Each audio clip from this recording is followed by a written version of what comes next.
একদম পিচ্ছি পিচ্ছি হয়। বড় বসে থেকে লাভ নাই, বাইরো বাইরো। গুড মর্নিং, শুভরাত। জাস্ট এই পাশের ভিউটা দেখেন, এই পাশের ভিউটা অত্যন্ত সুন্দর। আসসালামু আলাইকুম। কিশোরগঞ্জ থেকে রওনা দিয়েছিলাম 1টা বাজে। সিলেট শ্রীমঙ্গল আইসা পৌঁছেছি রাত 10টা বাজে। সিলেটবাসী যারা যারা আছেন সবাইকে এই ব্লগে স্বাগতম। এখন বাজে রাত 1টা। এখন ঘুমিয়ে যাব। আগামীকাল সকালে ওইটা আমি সুমন ভাই দুইজনে বের হয়ে যাব। কোথায় যাব এটা সুমন ভাইয়ের কাছ থেকেই শোনেন। আমরা শ্রীমঙ্গলের বিভিন্ন সুন্দর পয়েন্টগুলো ঘুরে দেখব এবং আপনাদেরকেও পাখির চোখে সেটি দেখানোর চেষ্টা করব। আর কিছু বললাম না, সাথেই থাকুন আর দেখতে থাকুন আমাদের ব্লগটি। ধন্যবাদ। আগামীকাল সকালে রওনা দিব। শ্রীমঙ্গলের আশেপাশে যা আছে পুরোটা ঘুরে দেখব। Good morning, শুভরাত। শুভ সকাল। শুভ সকাল, গুড মর্নিং। জি আচ্ছা, কাটাতে মানে তো সকাল সকাল ঘুম থেকে উঠলাম। ঘুম থেকে ওঠার পর দাঁত ব্রাশ করছি, একটু ফ্রেশ হয়েছি। ছোটখাটো পাহাড়, ঝর্ণা, চায়ের বাগান এইসব একটু ঘুরে ঘুরে দেখবো। তো তো জাস্ট এই পাশের ভিউটা দেখেন, এই পাশের ভিউটা অত্যন্ত সুন্দর। আসলেই তো অনেক সুন্দর। আমি ফলো করি নাই তো এই দিক দিয়ে ছোটখাটো একটা ঝর্ণা আছে, একটু একটু করে। এখানে একটা জিরি আছে। এটা কি জিরি কয়? হ্যাঁ, জিরি বলে। তো ঝর্ণাটা কি দেখো?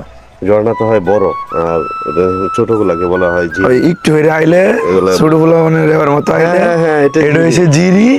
আর বড় ভাঙ্গে আইলে আর ভাঙ্গে আইলে দরকার নাই, এইটা করে এই ঝর্ণা। ঝর্ণা। যাই হোক, এই সাথে দৃশ্যটা অনেক সুন্দর। আর আমরা যে জায়গায় আছি এটা হচ্ছে আমাদের এই রুমের ব্যালকনি, ছোটখাটো একটা ব্যালকনি।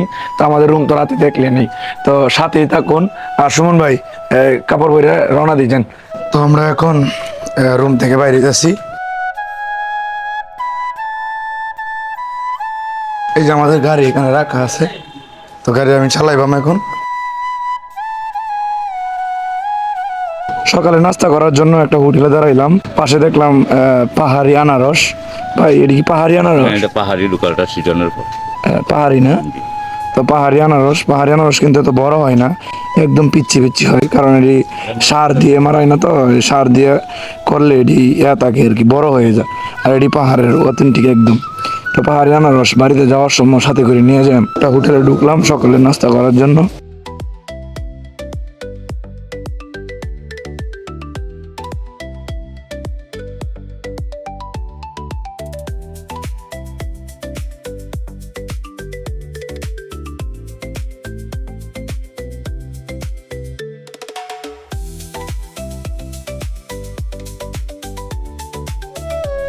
এই মুহূর্তে রয়েছে কমলগঞ্জ উপজেলায়।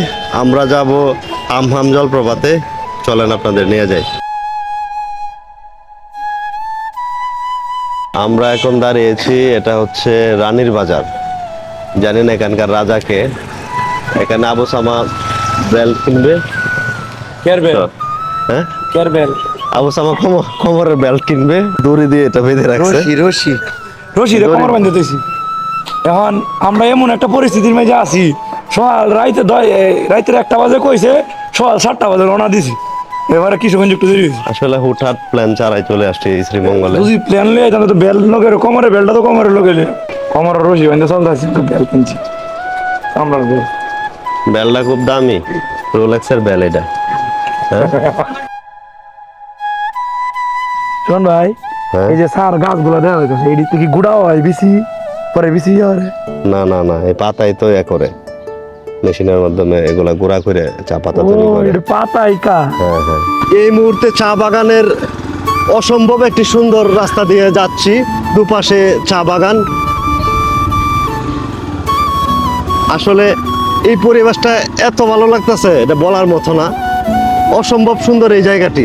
দেখুন দুপাশে শুধু চা বাগান আর চা বাগান, আর মাঝখান দিয়ে সবুজের বুক চিরে ছুটে চলেছি আমরা সেই হামহাম ঝর্ণার উদ্দেশ্যে। কেমন লাগতেছে আবু সামা? অনেক সুন্দর ফিল হইতেছে। ঘরে বসে থেকে লাভ নাই, বাইরে বাইরে ঘুরতে আও। আর কত বইয়া থাকবা, মোবাইলে আলাপ করবা।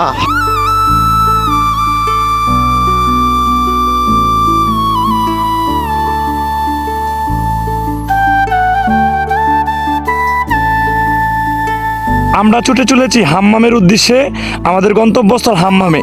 আমরা যাওয়ার পথে এত সুন্দর জায়গা আপনারা নিজ চোখকে না দেখলে বুঝতেই পারবেন না। দুই সাইডে দিয়ে সুন্দর করে চায়ের বাগান, চায়ের যে গাছগুলা এই সাইডে দিয়ে ওই সাইডে দিয়ে মিলায়া পাহাড়ের মতন একটু একটু টিলা আছে, ওই টিলার মাঝে চায়ের গাছগুলা রাখা আছে। আবার ওই দিকে পাহাড়ের মতন দৃশ্য দেখতে পারতেছেন, ওই দিক দিয়েও কিন্তু চায়ের বাগান। সব এই চায়ের বাগানের মাঝখান দিয়ে একটা ছোটোখাটো একটা রাস্তা, এই রাস্তা দিয়ে মোটরসাইকেল দিয়ে ছুটে চলেছি। সুমন ভাই, আপনার ফিল কেমন আসতেছে? অসাধারণ অসাধারণ অনুভূতি। আপনারা এখানে নিজের চোখে এসে দেখলে বুঝতে পারবেন। আসলে ভিডিওতে হয়তো তেমন ভালো দেখতে পাবেন না, তার চাইতে বেশি ফিল হবে যদি এখানে আসতে পারেন। জেনুইন ফিলটা পাবেন, এখানে আপনার আসতে হবে। সত্যি অসম্ভব সুন্দর। চলেন আপনাদের কিছু সিনেমেটিক শট দেখাই।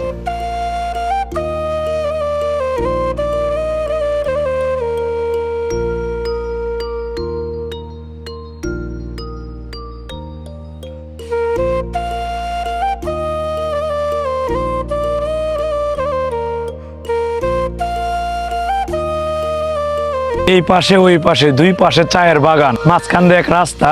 চালাইতে চালাইতে গাড়ি টানি না এক জায়গাতে আইসা পৌঁছাইছি।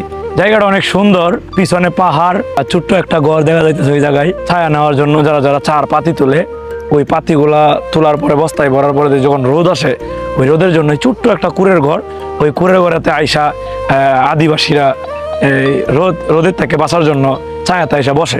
আচ্ছা, এই যে পিছনের যে কুড়ের ঘরটা, এই কুড়ের ঘরটা যদি আমরা পাখির চোখে দেখতে পারতাম কতই না সুন্দর লাগতো। উপর থেকে পাখির চোখে কুড়ের ঘরটা দেখলে, তো এই কুড়ের ঘরটা পাখির চোখে দেখে আসেন।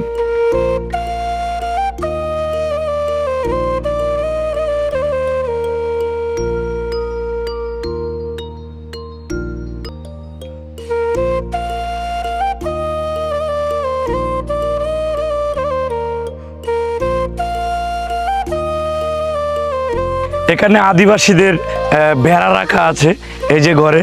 এত রৌদ্রের মাঝে থাকতে পারে না, তাই এখানে ছায়া তলে আইসা রেস্ট নিতেছে বেড়া। আর এগুলো হচ্ছে ছায়ের পাতা, এই যে এগুলো কিন্তু ছায়ের পাতা, এই যে এগুলো কিন্তু ছায়ের পাতা। আমরা এখন এখান থেকে চলে যাচ্ছি, 1 ঘন্টার মতো ছিলাম, চলে যাব আরেকটা গন্তব্যস্থলে। সাথেই থাকুন। আমাদের গাড়িটা এখানে পার্কিং করেছিলাম, এখন পার্কিং থেকে চলে যাব। এখানে যারা যারা ঘুরতে আসে টুরিস্টরা সকলে গাড়ি পার্কিং করে এই জায়গাতে। একটা দোকানে দাঁড়াইছি ঠান্ডা পানি খাওয়ার জন্য, সাথে স্যালাইন দিতেছি। আসলে হামহাম ঝর্ণায় যেতে পারি নাই, প্রায় 2 ঘন্টা লাগবে। এই তীব্র গরমের মধ্যে হেঁটে যাওয়া প্রায় অসম্ভব। হ্যাঁ, হাইটে 2 ঘন্টা একেবারে অসম্ভব। আমরা প্রায় 40 কিলো গাড়ি ড্রাইভিং করে আসছি। 40 কিলো। আওয়া যাওয়া 80 কিলো। আমাদের বলছে যে যেতে সর্বোচ্চ 10 থেকে 15 মিনিট লাগবে। এখন যখন শুনলাম 2 ঘন্টা হেঁটে যেতে হবে, এই তীব্র গরমে আমাদের পক্ষে সম্ভব না। কারণ 40 কিলোমিটার আমরা ড্রাইভ করে আইছি এই জায়গাটার মধ্যে। একদম অথেন্টিক চা, চাটা আসলে অনেক ভালো।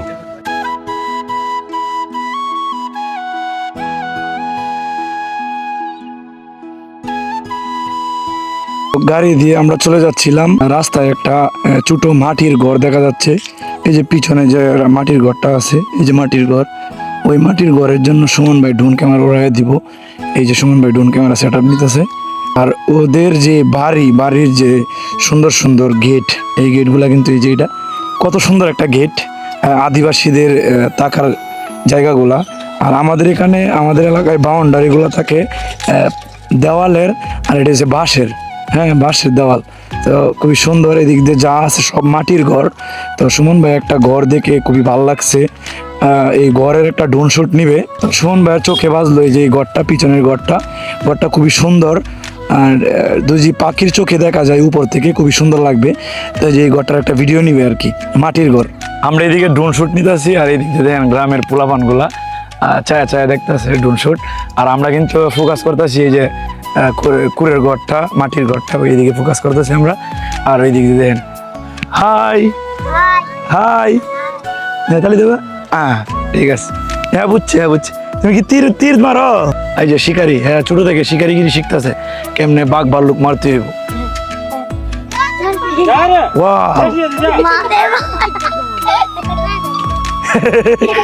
তো এই মাটির ঘরের প্রতি যে সুমন ভাই ফোকাস করছে, কেন করছে আসেন আমরা আকাশ থেকে পাখির চোখে দেখে আসি।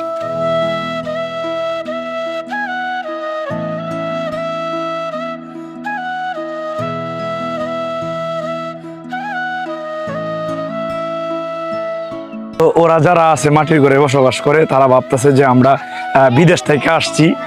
ওরা কইতাছে বিদেশ থেকে আইছে, আকাশে পাখি উড়াইতেছে, মানে ওইরকম আর কি। তো আমরাও তো বাংলাদেশি, ওরা ভাবতেছে অনেক দূর থেকে আইছে, বিদেশ থেকে আইছে, বিদেশি মনে হয় ওরা, মানে অন্যরকম একটা ওরার কাছে মনে হইতাছে। সুমন ভাই পোলাপান নিয়ে খেলা আরম্ভ করছে, এদিক দিয়ে ওয়েদার সব যাইতে থাকা। দেন এই গ্রামের পোলাপান সব মনে হয় ড্রোন ক্যামেরা প্রথম দেখছে, দেন সবাই এসে ড্রোন ক্যামেরা দেখতেছে। হেরা কইতাছে হেলিকপ্টার কইতাছে। চা বাগানের মাঝখান দিয়ে রেলপথ গেছে, তো ট্রেন আসবে, ট্রেনের অপেক্ষায় আছি।